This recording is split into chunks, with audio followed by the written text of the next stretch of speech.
what happens if you have a heart attack up there? And I looked at him and I said, Dad, that means it's the end of the line. I'm going to die. And there's that danger. If you break a leg, there's no easy way out. If you're 3 miles up a stream with no cell phone service, you're on your own. And there's something about that appeals to me. I'm not quite sure what, but it just appeals to me. That was Bob Ramano shedding some light on the impact of a little wild wilderness. This is the Wet Fly Swing Fly Fishing Podcast. Welcome to the Wet Fly Swing Fly Fishing Show, where you discover tips, tricks, and tools from the leading names in fly fishing today. Hey, how you doing today? Thank you for stopping by the show. If you're new to the show and you want to get notified when the next episode drops on this one, you can just go to wetflyswing.com/subscribe, and that'll give you a quick way to subscribe to whatever app you're listening on to right now. LakeLady Rods builds distinctive custom rods, each created one at a time to the exact specifications for each angler. LakeLady only uses world-class, top-of-the-line components. Just ask some of the governors and senators that Chris has worked with over the years, including Jesse Ventura. These rods are crafted to be a super sensitive tool that you are going to love. You can head over to wetflyswing.com/LakeLady right now. That's LakeLady, LakeLady. Dette Flies, the oldest family-run fly shop in the country, now in their 94th season. Dette's mission has always been to supply the fishing community with the finest products and services. Every fly they sell is either tied in-house or by a handful of select domestic tires. You can head over to wetflyswing.com/Dette right now. That's Dette, Dette. You support this podcast by clicking over there now. Bob Ramano takes us into the lakes and streams of the Rangeley Region today. We find out why he has been traveling up to this area for over 40 years, how you can put together a trip of your own, and some of the history, people, and storied waters that make this such an amazing adventure up here. Plus, we get another Carrie Stevens shout out. So without further ado, here is Bob Ramano. How's it going, Bob? Pretty good. We're getting a big snowstorm tomorrow, but right now the sun is out, the birds are at the feeder, and the deer are on the dam. So it's going to be a good day today. Yes. So when you get hit with the big snowstorm, is it a bad day, or how's that look? Well, I've got about 900 to 1,000 foot dirt drive that leads from the macadam road to my house, and I've got to plow it. So, we get more than 6 inches. It's a little bit of a headache, but yeah. Once it's up, everything's good. Gotcha. And you plow it with what? You got one of those trucks with a big plower on the front end? Actually, I've got a pretty decent sized Kubota tractor. Oh, right. Yeah, we've got 12 acres of land around our little house, and I heat the house with wood as much as I can. So I use that tractor, quite a bit. Oh, wow. That is cool. So, yeah, and 12 acres, that's sounds like a nice little spot up there.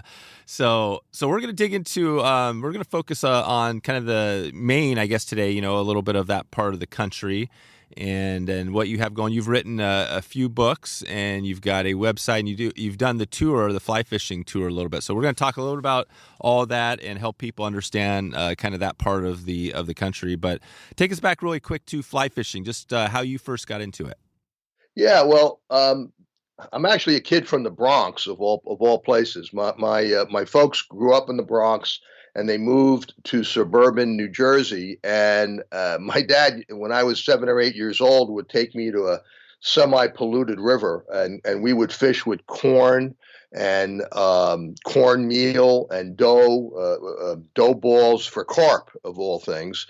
And that was pretty much it until in my teens, I started fishing, as a lot of us did, with a spinning rod and lures and worms. And then I went to college, and I discovered fly fishing. I think I actually the first book I read on fly fishing was by Volker.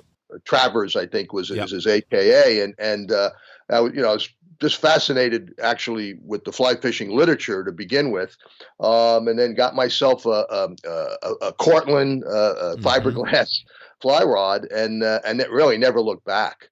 That's interesting because Cortland. So what year was this? Yeah, this was in the 60s. So Right. So this is literally before graphite. Yeah, and I remember early on that I would have my spinning rod and my fly rod, in the car, and I would fly fish for an hour, and of course not see a fish because I really didn't know what I was doing, and then I would take my spinning rod out, and eventually, and this was during the late '60s. The Vietnam War was going on. My dad was a veteran from World War II. Oh wow. And I was a kid in college with long hair and the whole thing, and we really got into some pitched battles, over the war. So when I graduated, we were barely talking, and I don't know whether it was his idea or probably my idea. And I say, hey, let's take a weekend and go up to. At the time, we lived about an hour or so from the Catskills in New York State. And the Beaverkill River, I guess you know the Beaverkill. Yep. It's a pretty famous river. Oh, yeah. And a place called the Atrium Lodge. And at the time, it was a pretty famous lodge in the 40s, 50s, and 60s. All the fly fishing notables, would stay there.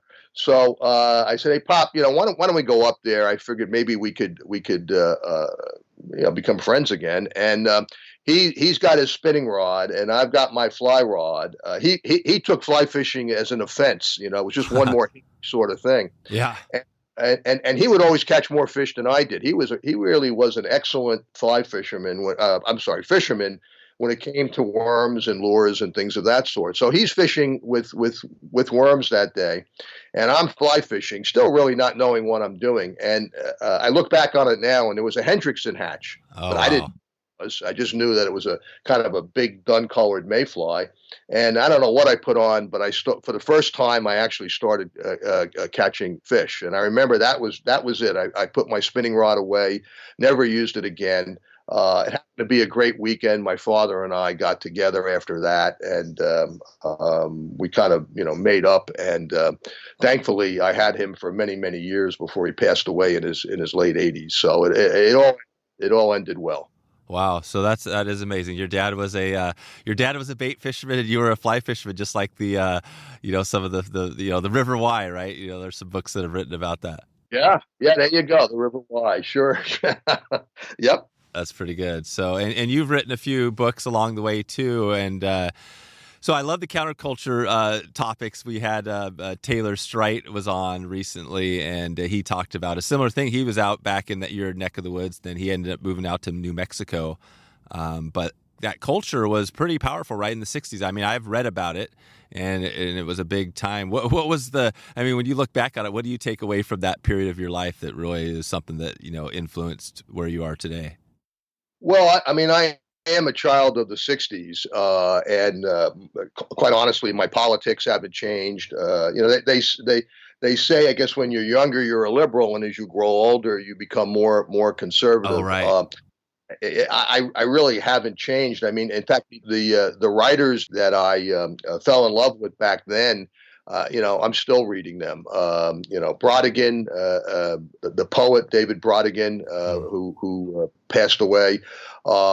Gary Schneider, who was a beat poet and a writer. Trying to think of some of the others. McGuane, Tom McGuane around. Harrison, all those guys. I'm still going back, and they were really a great influence.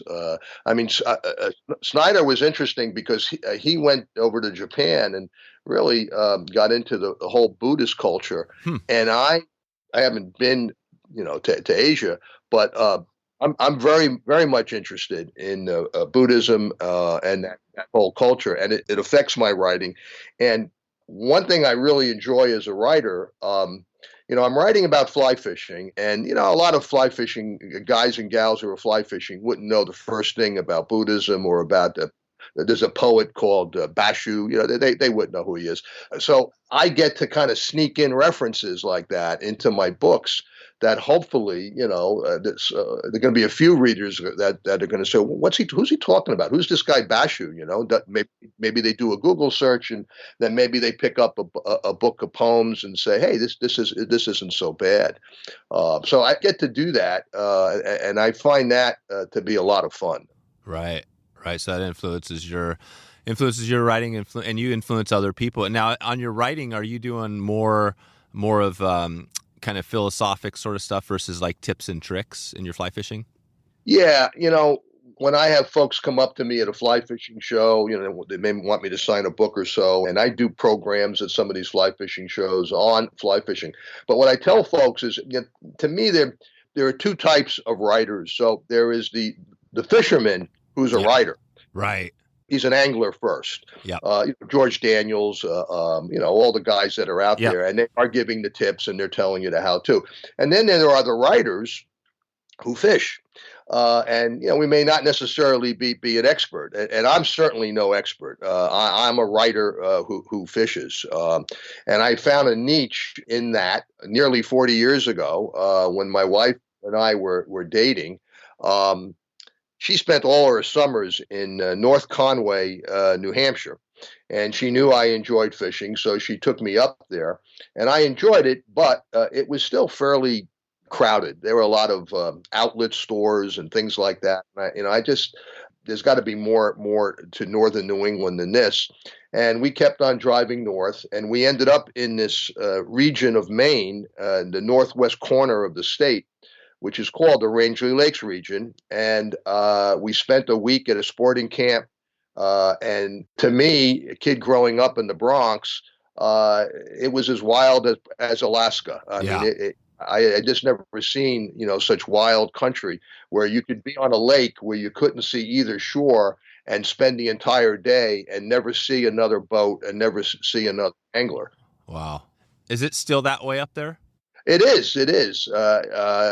Pretty much hasn't changed, quite frankly, since the late 1800s. Well, we can get to that later on. But the rivers, and you can fish a river or stream up there. If you're fishing the smaller streams, you'll never see another angler. The rivers, obviously the rivers that have trophy fish in them, you are going to see other fishermen. But, on a mile stretch of river, if you see 10 anglers, that's crowded. I probably would walk away and not want to fish that river. That would be too many. So for me, that became the canvas on which, I wanted to get my ideas across. And so I concentrated my writing in that region. I always wanted to be a writer, but when I was, a kid out of college, I had no life experience. I really had nothing to write about. And when I did try to write, it was crap because I just had no experience. Yeah, right. Who were some? When you mentioned you mentioned the writers, fly fishermen who write, and George Daniels said that exact same thing when I had him on. He said that he's a fly fisherman who writes. But who are the other writers who fly fish? I can think of one, John Gierach and probably McGuane. Who else would you add if you had a list of, say, like 5 to 10 people? Who would be the other top names? I'm going to have to think about that. I mean, there are writers that wrote about Maine. McDougall is one that he wrote in the 30s. There's probably 3 or 4 from Maine that I really enjoy. I mean, was McGuane? Yeah, McGuane and Harrison. McGuane was from Maine, is that correct? No. McGuane he was from New England, I think Massachusetts. Oh, right. Okay. That's a tough one. I'll put a link in the show notes to some top fly fishing writers from the Northeast, just to see if we can follow up on this a little bit. That is a tough question. But yeah, so take us to. I want to dig into, and we're going to get to some of your books and stuff, as we get into this. But I would talk about Maine itself. You've got this Rangeley region, and you've got other parts of Maine. So if somebody's coming there and they don't know Maine at all, they want to do some fishing, break down a little bit of what you'd expect with Maine. It seems, you're up in the corner, right? You're up there way up high in the corner of the country, tucked up in between, next to Canada. And it seems like, most of the time you think of it being really cold, but break down Maine a little bit for us? Yeah. So, the northern tier of the state is basically a conifer forest, and it's known for its logging. Quite frankly, I mean that's the big industry in that part of the state.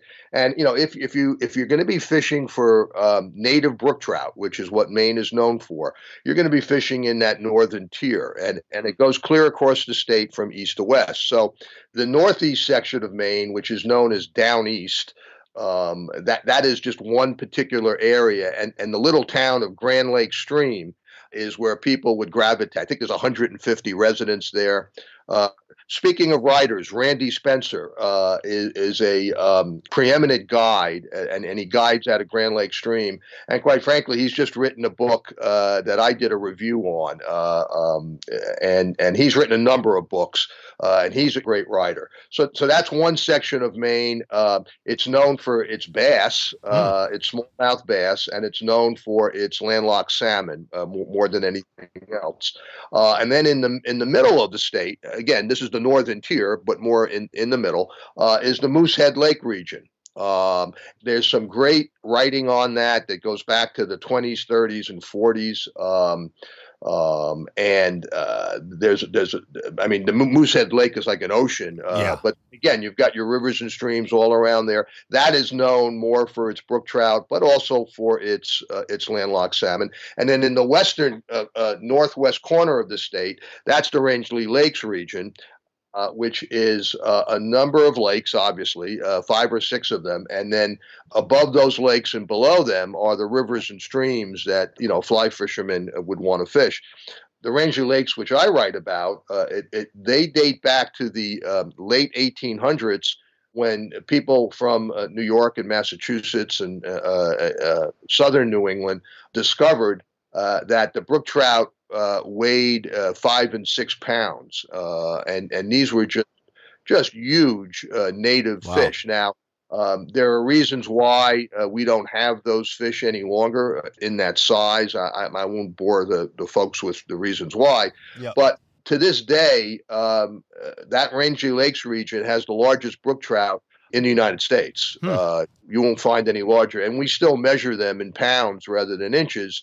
Now we're talking about 2 and 3 pound trout as opposed to 5 and 6 pound trout. So that's really what it's known for and has been known for since the 1800s. And there's so many interesting characters, both male and female, who have gravitated toward that area over the years, in the 40s and 50s, right up until today. That again, this rich sporting tradition is what certainly draws me there. You could be fishing on a run or a pond that, say, Carrie Stevens fished, and you could be standing in the very spot maybe where she was casting her gray ghost streamer. And I've many a day I'm out there, and the hair in the back of my neck will go up, and I'll turn around and I'll swear that the ghosts of some of these characters are staring back at me, kind of smiling, when I screw up or whatever. That's right. That's kind of fun of fishing in that region. That's cool. And so Carrie Stevens, and who was it? And obviously that's a pretty decent, good sized name. Talk about Carrie really quickly. What was? So back in the 30s and 40s. If you were a writer, a poet, an artist, you were gravitating toward Paris, France. Hemingway and Fitzgerald and Picasso. That's where they spent their time. But if you were an angler, especially on the East Coast, the place you wanted to be was called Upper Dam. And Upper Dam, there are cottages on either side of Upper Dam, and it holds back the water of Moosehead Lake from the water of Rangeley Lake. And there's maybe, 300, 400, 500 yards of heavy water coming out of the bottom of that dam that would be fished like a river, even though you're actually on the lake. So back in the 30s and 40s, the folks that gravitated, toward the Rangeley Lakes region, they would be hanging out on the dam. And the preeminent guide at the time was Wallace Stevens, and his wife Carrie. I believe her father was in the hat business. He was a haberdasher, and so she had access to feathers and felt. Right. Wool and all this kind of stuff. And most people don't realize it, but when she fished with worms. But she I guess she got into tying flies and whatnot. And I don't think streamers were even known at the time. But our bait fish are smelt. and our fish, our trout and our salmon really grow large on these smelt. So she was trying to come up with a smelt, an impersonation of a smelt, and she tied a particular streamer, and she goes down to Upper Dam, and she ends up catching, I don't know, the 6-pound native brook trout. And she won a prize from Field and Stream. They have, I guess they had a contest every year, and so she gets in Field and Stream's magazine, and I guess everybody sees the fish she caught, and from that day on, everybody wanted Carrie Stevens streamers. And she caught it on a streamer. She caught on that ghost. Or so it goes. Yeah, not on a worm. Yeah, not on a worm. And her most famous streamer is the gray ghost. Yeah. And we're using that today to catch salmon and trout. And a lot of folks will tell you that's what she caught this big fish on. There's a lot of controversy over it. What streamer did she actually use? But that's the story, and that's how she became famous. And her streamers, as I say, to this day, anglers are using them probably all over the country, if not all over the world. And we're certainly, using them up in Maine. Nobody knows her husband, now. I mean, he was the preeminent guide at the time. Nobody knew her. Now everybody knows Carrie. And this again was in the 30s and 40s, and that's just one individual. If we have the time, I could tell you some other stories. There's just so many of them. Yeah, right. Well, if I was coming in, let's say I was going to be flying into. The cool thing is you got Portland, Maine, right? Is that your biggest city there? Yeah, I would say, yeah. So if I was flying into Portland, if I just kind of dropped in there, grabbed a rental car, where should I go? What should I be? What should my itinerary look like from there? Well, again, you're going to drive north, and you're either going to go east to Grand Lake Stream. You'll go directly, north, which would take you to that Moosehead region, or you're going to go west, and you'll be to the Rangeley region. They're probably all equally distant from Portland, and I'm going to guess at I'm going to say maybe a 3-hour drive from Portland. People that live in New York and New Jersey, you're talking about to the Rangeley region, you're talking about a 9-hour drive, and to Grand Lake Stream, maybe a 12-hour drive. And you've got kind of the Appalachian Mountains, right? They're kind of like right along that area where you're talking about here. Yes, in fact, that is correct. I didn't think too much about that, but yeah. I mean, there are a number of mountain ranges up in that region, but yeah, the Appalachians definitely go through. They're just south, I believe, of the town of Rangeley, and we have the Boundary Mountains, which are the mountains. I mean, literally from my cabin. When I look north, I'm seeing what are called the Boundary Mountains. On the other side is Canada, and there's a particular pond that I fish where I'm fishing, and my wife and daughter just walk up a trail, and they literally walk up and across the boundary with Maine. That's right. It's pretty cool, yeah, because you're tucked in. You got Canada surrounding you on the west and east, and then you got the Atlantic Ocean down kind of south, and then. That's right. And then what's the state? What's the state just to your west? That would be New Hampshire. The lake that my cabin is on, and I'm on the eastern shore of Aziscahas Lake, and the western shore, the logging road that goes up the side of the western shore goes in and out of New Hampshire. So that's how west we are. We're literally where the other side of the lake is nearly in New Hampshire. Yeah. Yeah, exactly. This is cool. This is it's a pretty cool area, and let's talk a little bit about the seasons a little bit there, because now it's we're going to be going into let's just take it to kind of April, say a late-ish April. What's going on that time of the year? I mean, are you fishing more lakes or ponds, and then talk about what's going on, or lakes or streams, and then what's going on that time of year? Sure. So I'm smiling as you say April, because I guess in most states, April 1st or thereabouts, or maybe the April 15th is the official beginning of the season. And April 1st is the beginning of our season in Maine. But you better have your snowshoes on. Our lakes are iced over until the middle. Wow. Yeah. So I don't get into my cabin until either the second or the third week of May. Jackson Hole Fly Company may sound like a new brand, but they've actually been designing and manufacturing fly gear for quite some time. In 2020, they launched jhflyco.com and started selling gear directly to anglers all over the country. You can take a look right now. They've got a huge selection of rods, reels, lines, accessories, flies, everything you can imagine. And I've got a couple of killer products that I am using and will continue using this year, including my sling pack, and a great trout setup, 6-weight that has been good, and I'm going to be testing it out on a nice stillwater trip coming up here soon. Just like Amazon, they ship everything directly to your door, saving you time and money. But unlike Amazon, you'll be supporting a great shop and a great podcast along the way. You can head over to jhflyco.com/swing right now, and you get 25% off your first order. Free shipping on all orders over $50 as well. That's jhflyco.com/swing to get started right now.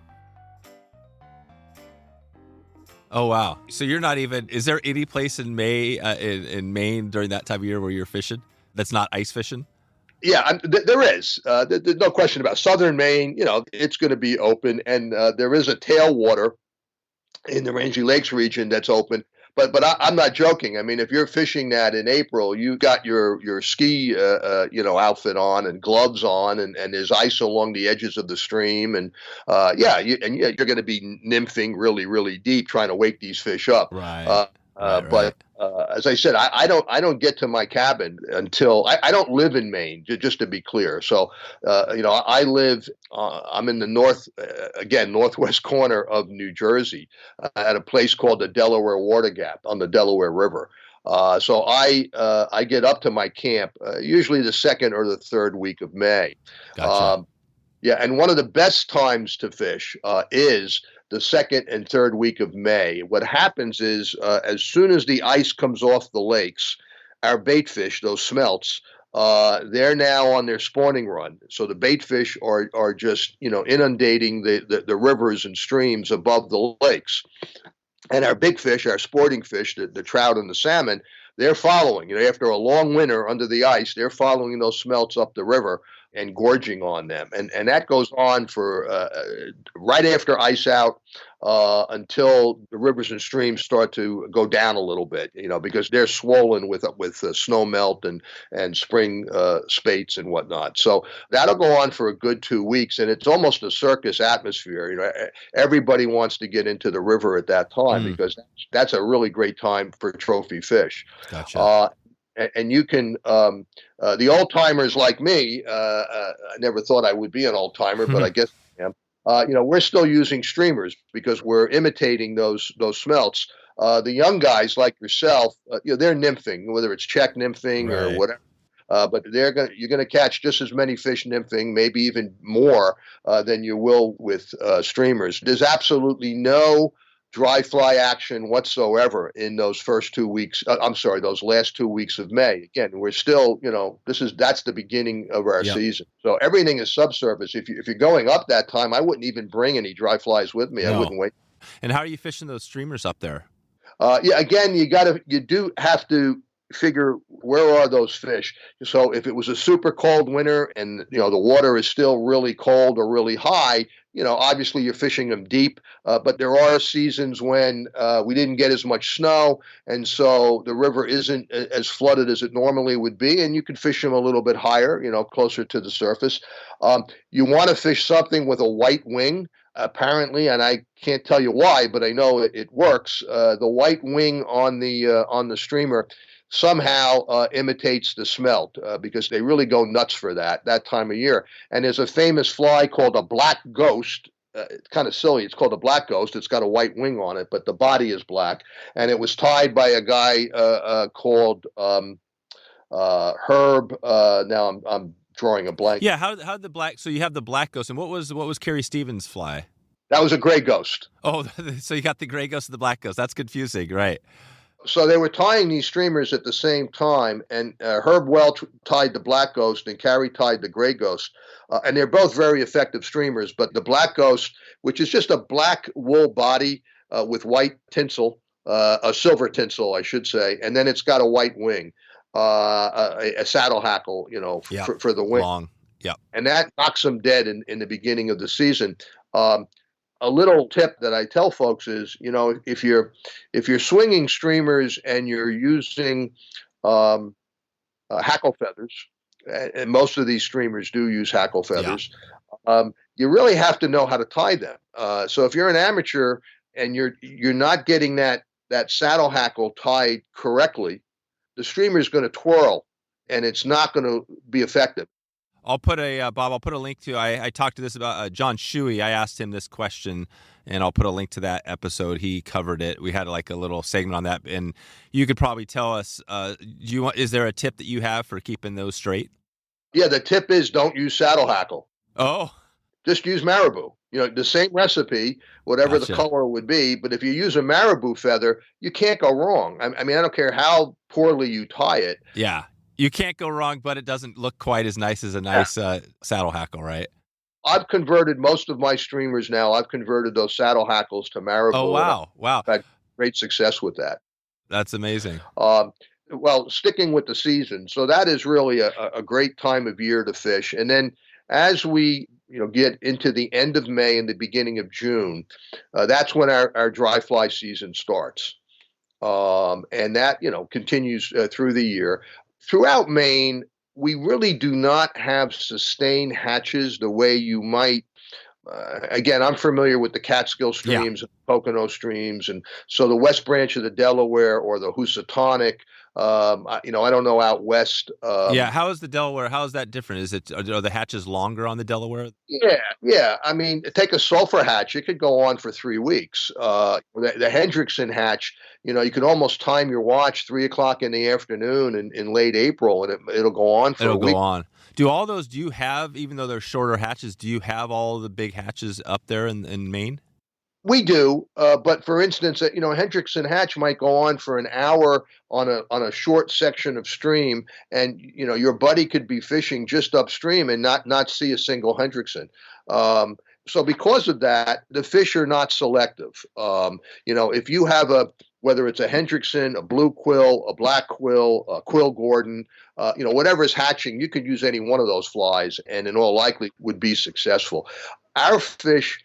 And there are two reasons for this. I think one is that these are not fertile streams, and so you don't have the rich hatches you might have in other places. And a lot of our rivers you're talking very heavy water. You're fishing basically rapids interspersed with here and there very large pools. Oh, so. Wow. Because of that, the brook trout, number one, don't have time to check out, what's going over their heads. So they're going to hit whatever they see. And then number two, because you don't have a sustained hatch, again, they really can't be selective. They want to, if there's food, they want to take it. Yeah. And are you fishing more of the streams or the lakes up there? I'm fishing mostly the streams and rivers. Yeah. Yeah. And is that because it's just, are there lots of people fishing lakes too? No, not at all. It's just because that's what I enjoy doing. If you're fishing from, I'll fish a small stream from a canoe. I'll take a canoe up a stream, and I'll certainly do that, and on a pond. But when you're fishing the lakes, the classic way to fish a lake in New England is to troll. And again, you can troll from a canoe with streamers. You can control from a larger craft, using streamers if you want. But that's a kind of a sedentary way of fishing. And I'm not knocking it. I'll use it if I've got if I've been wading in heavy water for 3 or 4 days in a row and my legs are starting to get shaky, or maybe I've fished all day and now I've had dinner and I want to go out in my canoe or my Grumman. I'll troll. I'll bring my wife out. She likes to troll. But for the most part, I like to wade. I like to work my way up and down the stream and fish different water. Gotcha. It's either the smaller water, which I really enjoy because you can really get into the backwoods and you see a lot of wildlife. You're not going to see any anglers. You're really going to you're above beyond. That's a term that Randy Spencer likes to use, above and beyond. Above and beyond, so you're above and beyond, like kind of the U.S. basically, or yeah. You're way up there. Now the bigger rivers, that's where you're going to get trophy fish, and so if that's what you're looking for, where would that be? Where would that be if somebody wanted to get? It sounds like it's going to be a little busier in those rivers, but what would be a trophy place you can get one of those trophy brook trout? In the Rangeley Lakes region, it would be the Magalloway River, which there's a section that is below Route 16, and it runs for about a mile and a half. There is the Rapid River, which is about 6 miles of brutal, literally rapids. I described both the Magalloway and the Rapid. There was a movie that came out about 10 years ago called No Country for Old Men. Oh, yeah. And I tend to think that these rivers are no rivers for old men. And I get to say that because I'm an old man. Are you not doing the extreme stuff anymore? Well, I am, but I will tell you that I think it was last year or the year before that, I looked very longingly out to a particular pool that I had fished for many years, and realized I will never fish it again. I can't get to it. The water is just too heavy. So even with a waiting staff, it's just too difficult. I hear you. So if we take it to the Magalloway and you were going to be out there setting up for one of these trophy, trying to get a big fish, what would you, what would be the advice there? Is that a pretty challenging thing to land one of these fish or even get into them? It sure is. I mean, first of all, you're going to want to fish deep, and you're probably best served fishing with a nymph rig, probably a double nymph rig, maybe with a larger nymph, but also maybe a 20 or a 22. And you want to just be able to get it as deep as you possibly can. I mean, whatever technique you want to use, or use an articulated streamer. And again, try to get that as deep as you can. And what these rivers are like is you got these really heavy rapids, and then in between, you'll get maybe 5 or 6 major pools, and that's where those big fish are lying. And they're just going to be lying very, very deep, and that's what you have to do. You've got to get into those pools, and you've got to be, persistent and getting your rig down there deep. I mean, there are times when they'll come up to the surface, but it's pretty rare. And then just hold on for dear life, because if you do get one, the first thing they're going to do is take you into those rapids below the pool, and you may be dancing along the shoreline or wherever, trying to keep them on. I mean, I've lost so many big fish; it's beyond belief. Right. So you've targeted these big fish over the years. You've definitely got into a few. Oh, sure. Yeah. Oh, yeah. Just to tell you, do we have time for a quick story? Oh, yeah. Go for it. So I've actually written about this story probably in 5 or I've used this story, which is true. It's about me, but I've used it in different ways to tell short stories where I'll put characters kind of into this position. So my wife and I, this was our first year in the Rangeley Lakes region, and we were staying at a sporting camp, which Maine is known for its traditional sporting camps. Again, these sporting camps literally go back to the 1800s, the actual buildings that you're staying in. And so we're there, and I was kind of just learning about fly fishing at the time, and certainly didn't know how to fish in Maine, and I wasn't having very much luck. And Tom Rideout, who's a pretty well-known guide in the area, it was his sporting camp, and he was going table to table, and I said, Tom, I'm not having much success, and he hands me this fly, and it's a big, kind of ugly, maybe a number 8 or 10, kind of like streamer, and he says, well, try this, and I said, well, what in God's name does this imitate? And he just looks at me and he says, meat and potatoes, boy, meat and potatoes. Yep. So it was my last night in camp, and it was raining, and I wasn't even going to go out. And my wife said, my dad says that it's always fishing in the rain is the best fishing. And I kind of looked at her and I said, well, yeah, maybe in the rain, but not in a gale. And she says, no, we got to go out. So sure enough, there we are. And the particular pool that I was on, you were able to wade out along a shoal and cast downstream, and the wind was at my back, and the wind was so furious that this particular streamer, I couldn't keep it on the surface. I couldn't get it under the water. I couldn't keep it. It was just flying in the air and plopping on the surface, flying in the air and plopping on the surface. It's called a Hornberg, by the way. So when it was at its zenith up in the air, the largest trout to this date that I have seen or caught just flies out. Its tail is literally out of the water, grabs it and is back down. And of course, now the fight is on. And my wife comes over and says, should I get the net? which we had left in our truck because I didn't think I was going to catch anything. Yeah. And I said, it's too late. I said, by the time you get back, it's going to all be over one way or the other. So anyway, I fought the fish for quite some time. I get him right to my wading boot, and I'm leaning down to grab him, and he turns and he breaks off the hornberg, and he's gone. Now, the hornberg is a streamer or a fly that was created by a Wisconsin warden. But if you live in New England or you fish in New England, you know the hornberg because people in New England treat it as if it's their gift from God. Every New England angler has a hornberg in his kit. Now, I didn't know any of this at the time. This is the meat and potatoes. This is the meat and potatoes. I had no idea. So now I go back to Tom the next morning. We're checking out, and again, I'm a young fisherman. I'm just starting out, and I couldn't remember the name of the fly, the hornberg. Couldn't remember it. And I'm saying to Tom, this was the biggest fish of a lifetime. That was an amazing fly you gave me. I want a dozen of them. And he looked at me. He said, Bob, I give flies to everybody, and I change them every day. I don't know what fly I don't remember. And I'm trying so hard to think of it. And I just blurt out, it's the Goldberg, that Jewish fly. You must remember it. Well, of course, it wasn't a Jewish fly and it wasn't a Goldberg. It was a hornberg. A hornberg. I discovered that much later. So that's my story. I'm sticking to it. And you'll find that story in different versions in essays and short stories in different places where I write. But so do you think the fly with that story, do you think the fly is really that important, or is it more the fishing technique and all that, for those fish? I'm sure that day it was the fishing technique because we have very large stoneflies that come back to lay their eggs, and that hornberg, plopping back and forth on the surface could very well have appeared to have been a stonefly, laying eggs. Yeah. Gotcha. Also, our fish are very aggressive, and action on a fly is really important. Again, when you're fishing in other regions, you don't want any drag, you don't want any action, you want a natural drift.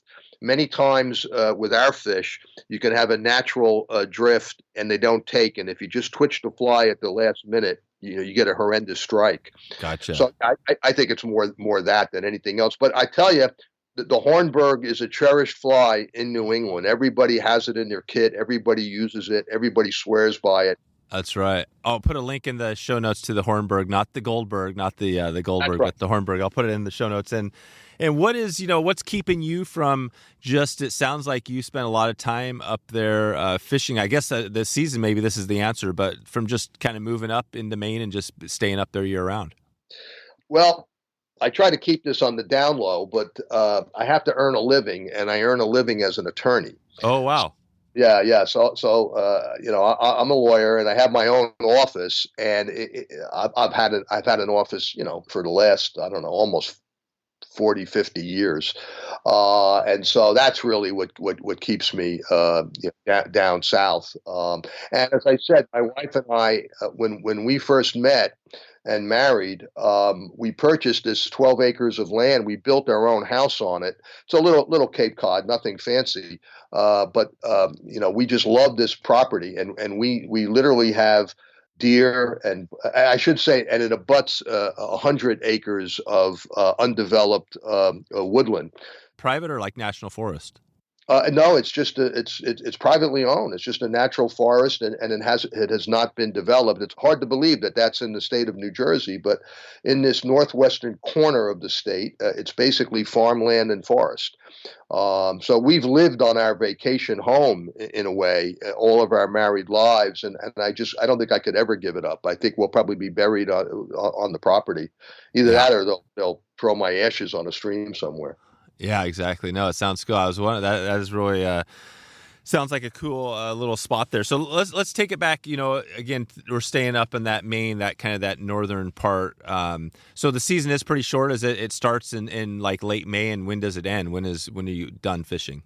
Yeah, so June, as I said, is the dry fly season. When you get into the second or third week of June, most folks that do not reside in the area do not want to be there because that's black fly season. and the black flies, these are biting flies. Yeah. They're really intense. So, but the fishing can be intense as well during those last 2 weeks of June. July is caddis season. All through July and August, the fishing starts to wane. That happens to be when I really like to be up there because I know where the fish are, and so I can fish to my heart's content and never see another angler. Yeah. And are the bugs gone by that time? Oh yeah. We have the black flies in June and then the mosquitoes in July. I don't find the mosquitoes to be all that bad. And August is just, a beautiful time of year. September is also a great time of year. And then in late September is when those same fish that were in the lakes and following the smelt up the rivers, they're going back up the rivers again on their own spawning run. So those 2 weeks in September, as long as we get rain, they're another great time to fish. So those 2 weeks, the last 2 weeks in May, the last 2 weeks in September. Yeah. In between, we have tailwater. We have a tailwater fishery, the Rapid River, the Magalloway River, below Upper Dam. There are many places to fish throughout July and August where you could, you have your dry fly season. So, and then the season officially ends the last day of September in most of our rivers. There are some ponds and streams that are open through October 15th. But the majority of anglers, they're now getting ready for hunting season, Right. And so usually end of September. Gotcha. And are you doing some hunting up there as well? I do not, but I've got plenty of friends that do. I've just never picked up a rifle. So What is it just like deer hunting? Oh, it's everything. So you start now. I may get my dates wrong on this because I'm not a hunter, but it starts in October. Let's see. No, actually, it starts in. I believe it's actually the last week of August. In around then, that's bear season. We've got black bear. Oh wow. Yeah, and then you have grouse season in October. Grouse and woodcock. Grouse in Maine are called partridge. Yeah. And that's a big deal. And then you've got deer, which I think is November. And moose? Do you have moose up there? Oh yeah. There's a lottery for the moose. The moose are not as plentiful as they were in the 70s and 80s and 90s. I don't want to get into a political thing. Sure. And some people are still saying that the weather patterns are not changing. Trust me, if you're an outdoorsman, the weather patterns are changing. Yeah, but there's no question where the climate is changing. There's no question about that. Yeah, so back in the 70s and 80s and 90s, we did not have ticks in Maine. There just were no ticks because it was too cold. Well, now we do have ticks, and so the young moose are rubbing off all their fur. Because the ticks are irritating them, and then they go through the winter and they're dying off in the winter because they don't have their fur. Wow. So, if you believe in science and you believe in Darwin, and hopefully they'll work it through where moose will develop, they'll deal with them. But we've lost a lot of our moose population as a result of that. They're just such gorgeous creatures, goofy creatures, but they're so wonderful to see. The CRC system from Trxstle provides secure, convenient storage for your fully rigged fly rods with unsurpassed gear protection. Every CRC system comes with a secure mounting clamp, padding in the reel compartment, and their proprietary suspended rod liners. Leave your gear on your vehicle full time or quickly take the CRC system down and telescope it into carry mode in just a few minutes. This has been a good run with Trxstle here. John and the crew out there, just met them at the IFTD show. It was very cool to catch up. They got a lot of great stuff going on, including a cool local story and movie about a kid who has this fly fishing passion. We're going to hopefully get Ethan on the show here sometime soon. But if you get a chance, you should check out that video on Trxstle. Really inspirational story there. But yeah, getting back to Trxstle, they've obviously got it dialed. This rod carrier is bomber. It's going to keep your stuff safe and secure and make it all easier. That's the idea, right? Making it easier to get out and go fishing. That's what Trxstle's all about. Head over to wetflyswing.com/Trxstle right now. Trxstle, Trxstle. You support this podcast by clicking through to Trxstle now. So you got all the wildlife up there, and you got, what else about Maine? You're coming up, from down south. What else about Maine makes it special? Why should people think about maybe, checking this part of the country out? Yeah, and I do get asked that question. You've been going up there for nearly 40 years, why not, fish somewhere else? And I've thought about that. There's really three, I think, major reasons, and there are three. These three reasons are, some areas might have one of these or two of these, but Maine has all three. So one, I think we've talked about, is the rich sporting tradition that, for me, is very important. I just think it's really neat that I can fish in a pool, in a run, or I could be hiking on a trail that some guy from the 1800s was on that same trail in that same pool in that same run. And I know the guy's name because I've read about it. Right. Secondly is I'm fishing over wild fish. There are no stocked fish, especially in the Rangeley region. Now, some of the other regions that I spoke about, the eastern side of the state and the middle side of the state, there are stocked fish. But I could tell you that the Rangeley Lakes region, you're only fishing over wild fish. And the trout are native. They've been there since before the Abenakis came down in their birch bark canoes. And the salmon, the landlocked salmon, were introduced in the late 1800s, early 1900s, but they've gone wild now. So you're fishing over wild fish.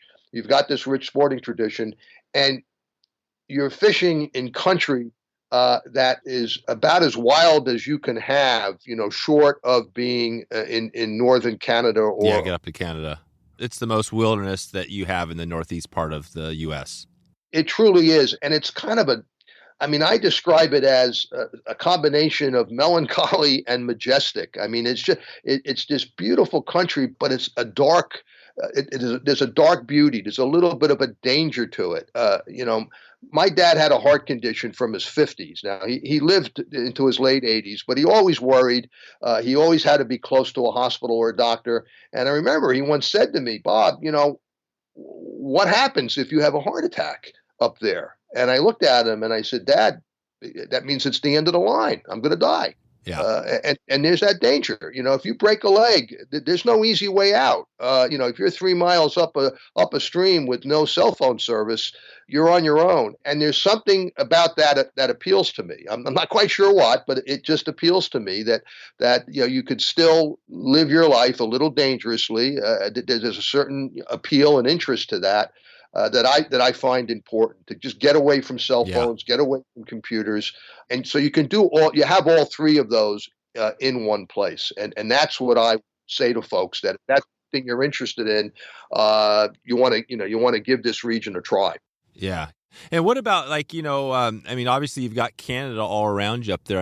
Have you kind of touched the water up there a little bit, or is there must be a lot of opportunities for brook, all sorts of different fishing up there as well? Sure. To be honest with you, no. I honestly have. The only fishing I've done in Canada is in Nova Scotia. I actually did that before my wife and I were dating, and we spent a couple of summers up in Nova Scotia, which, by the way, is just lovely country with lovely people. We were so infatuated with Nova Scotia and Canada. I just think the Canadian people are great. When we were married, our processional hymn was the Canadian national anthem. And I don't know the first thing about hockey, but I remember people coming up to me after the wedding saying, "Hey, I didn't know you were a hockey fan." Right. Apparently, that's what they play. But no, I haven't fished Canada in many, many years. But again, I would recommend Nova Scotia to folks. It's a great part of Canada.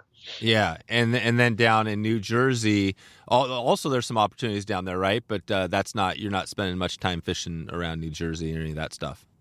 Believe it or not, I have a little trout stream, more of a brook, that is 10 minutes from my house, that has wild brook trout, rainbow trout, and brown trout in it. Those fish were stocked in the 1970s, and the state discontinued the stocking program in that particular stream. I'm not telling you the name, by the way. No. We'll keep that secret.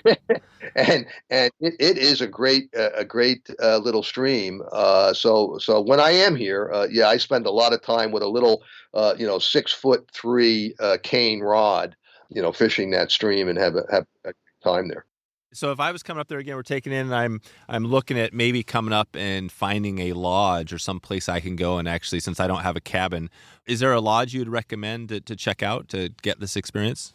Sure. So of course, in any of these regions in Maine, you've got motels and you've got hotels and you've got camping and you could probably rent a cottage and all that good stuff. But Maine is known for these traditional sporting lodges, as I said, that date back to the 1800s. Most of them may only have had 3, maybe 4 owners since then. Typically it would be a central building, built out of logs usually. And that's where you would take your meals. And on a really bad day, there's usually a room, where you could sit and play chess, checkers, or cribbage is a big deal in New England. Oh, I love cribbage. Yeah. Yeah. And then on either side of the lodge would be these cabins where that's where you would actually spend your evening. And they all pretty much look the same. Many of them are on lakes. And then from the lakes, you could either fish the lakes or you go up and down the rivers and streams. So in the Rangeley region, the 3 that I'm familiar with are Bosebuck Mountain Camps. And they are run by Mike and Wendy Yates. How do you spell that? Bosebuck? Yeah, Bosebuck, Bosebuck, Bosebuck Mountain Camps.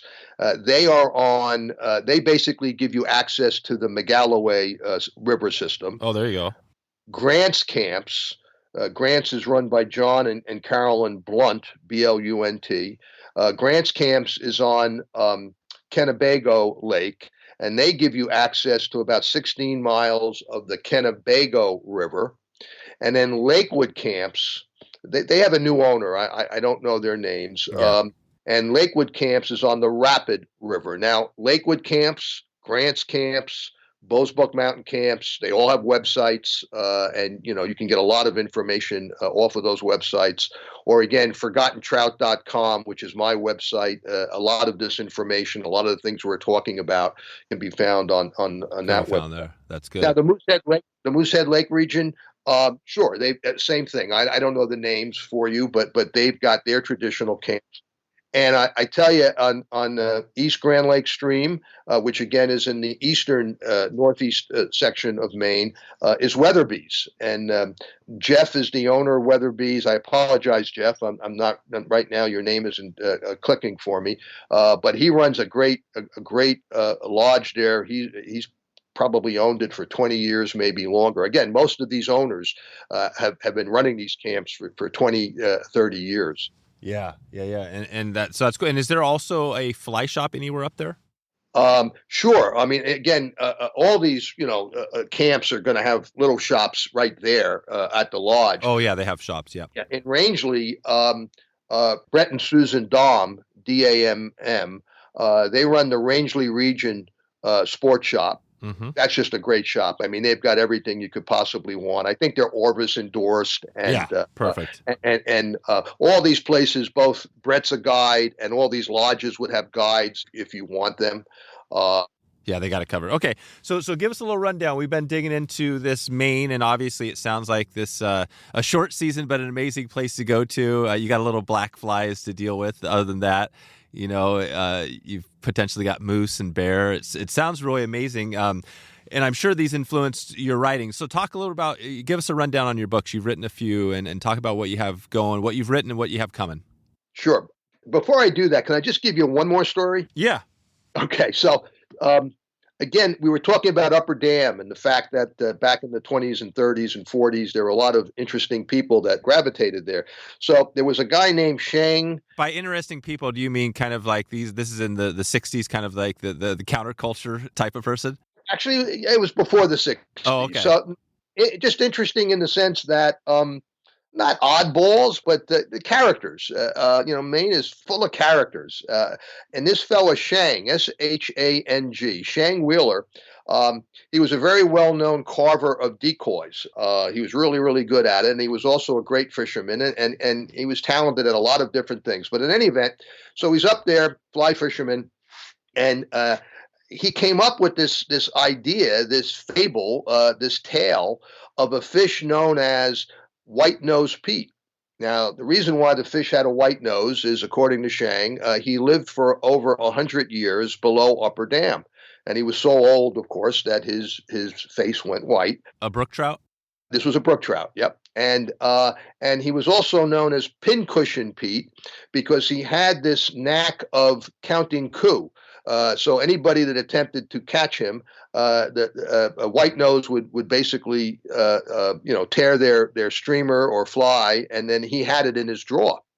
So he would have hundreds of flies and streamers in his drawer if you had the chance to see him. And he came up with a poem called "The Ode to White-Nosed Pete." And one day he's out fishing with a guy named Joe Bates. And at the time, Joe was a young man. Fast forward, Joe becomes Colonel Joseph Bates, and he writes 3 or 4 books about streamers and big fish fishing in this region. But at the time, he's just a young guy fishing with Shang. And sure enough, he catches this really large trout, and he turns to Shang and says, "I think I've got white-nosed Pete." And at the last minute, the fish breaks off. And Shang, of course, says, "Yeah, I guess you did get white-nosed Pete." But the fish is gone. All right. Now, Joe, this is right before World War II. Joe enlists in the Army. He becomes a captain. As I said, he eventually becomes a colonel. But at some point during the war, he's in the Pacific, and he writes a letter back to Shang, and he says, if I ever survive this hell, I'm coming back, and I'm going to catch that damn fish.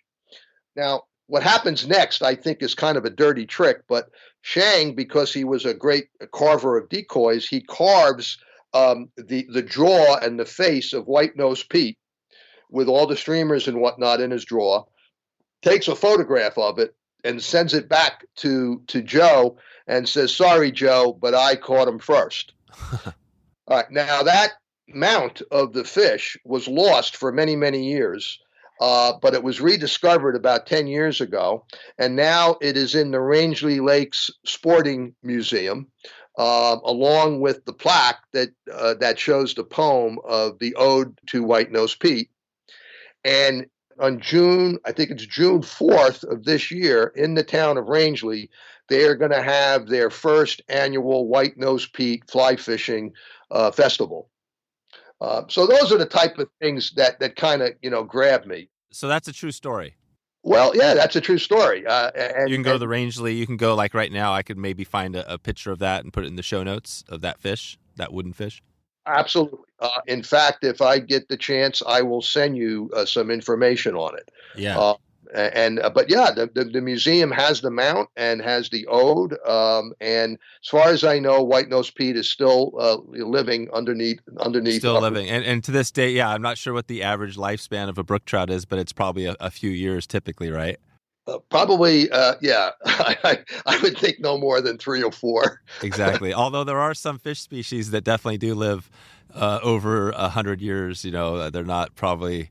Yeah, I'm not sure if there's any living up there, but yeah, there are some older fish. We recently had a episode of Ray Troll, who's a fish artist up in Ketchikan, and he described the evolution of life and fish and our connection of, like, literally we are fish out of water, right? The evolution of us from fish, the lobe fin. He went into the whole history. It's really interesting.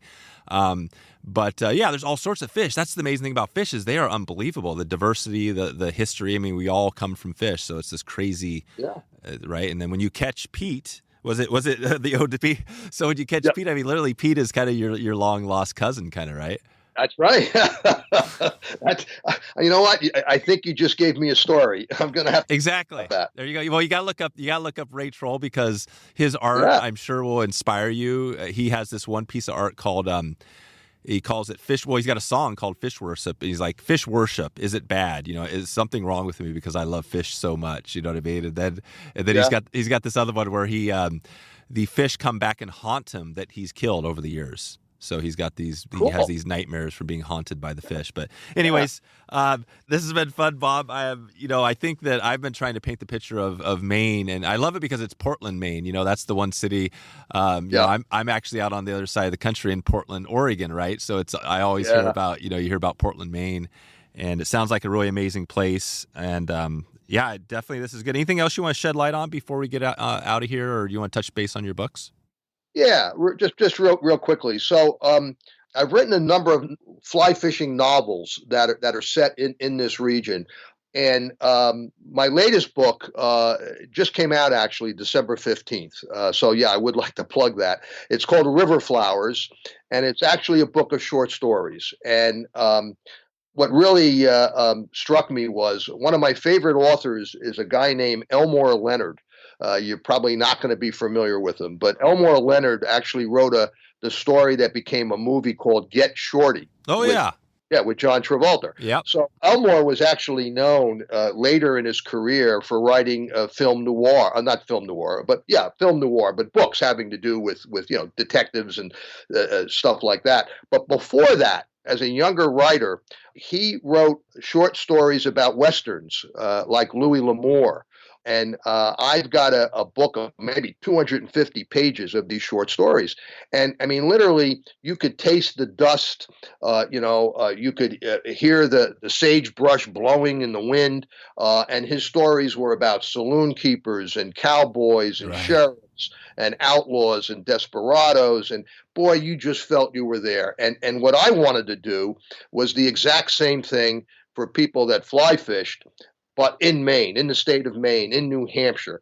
I wanted you to know what it was like to be a local angler who watches sports come up to his water to fish, or what it's like to be a sport, what it's like to be a lodge owner, what it's like to be a guide, what it's like to be a poacher, what it's like to be a warden. What's the connection of all these people to the great North Woods and to fly fishing? They're all getting something out of it, both men and women. And I wanted the balsam. I wanted you to be able to smell the balsam. I wanted you to be able to hear loons. I wanted people to really feel what it was like to be able to fish in northern Maine, northern New Hampshire, in those wild places. What is our connection to wild fish and wild places, and why do we gravitate toward them? So that's this new book called River Flowers, which is, again, a collection of short stories. So if folks are interested in that book, or they're interested in any of my writing, they could either go to my website, forgottentrout.com, or they can email me at Magalloway, MAGALLOWAY @mac.com. And they can get autographed copies of books, directly from me, or they can just get a book through Amazon or any of the stores in Maine, the bookstores in Maine, carry them as well. That's perfect. So that would be about it for me. That's perfect. Yeah, no, I'll put a link to that right at the top in the show notes so people can check that out. And that's the perfect kind of finishing touches here. I tried to dig into a little bit of what it felt like in Maine, and we touched on it, and your book can take people a little bit further. And definitely my plan is to get up to every, I want to get around the country, so I'm definitely going to swing by, and hopefully connect with you, in the next couple years. And this has been a lot of fun. You got my email address, so if you want to fish the region, you give me a holler and we'll get together.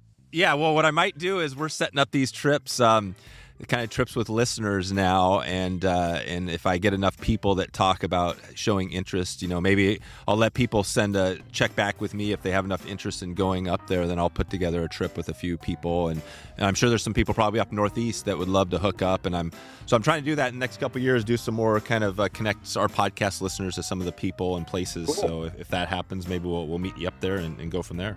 Yeah. This is good. All right, Bob. Well, thanks again for all the time, and we will send everybody out to you if they have questions and want to connect with you, and we'll take it from there. My pleasure, Dave. Take care. So there you go. If you want to find all the show notes, all links, and everything else we covered today, head over to wetflyswing.com/314. We'll get you the goods. If you want to find out what we have going right now in the giveaway department, it's always at wetflyswing.com/giveaway. You can get all the information there on the current giveaway. And as this is happening, I know we have a few going, so I'm going to let you take a look right now and be surprised. Thanks for stopping in and listening to the full show. I'm excited to keep in touch with you and hope to maybe see you on the water or online. Thanks for listening to the Wet Fly Swing Fly Fishing Show. For notes and links from this episode, visit wetflyswing.com.